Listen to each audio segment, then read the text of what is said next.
Yeroon silaan dhaabbattu guyyaan dhufaatuma dabraa akkam nagaa keessanii ilmaan gosa gabraa akkam nagaa keessanii ilmaan gosa gabraa ilmaan gabraa hundi lafeen teenna tokko gargar ba'uun ammoo waan nu ceera fokko.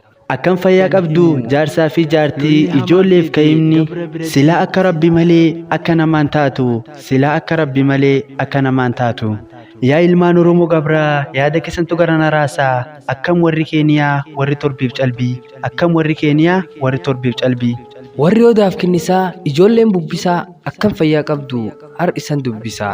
Warri odaaf kinnisaa ijoolleen bubbisaa akkam fayyaa qabdu har isan dubbisaa. Warri mooyyeleef guchii didoleef suruphaa warra wayaa adaadii kan hidhatu gulumphaa warra wayaa adaadii kan hidhatu gulumphaa.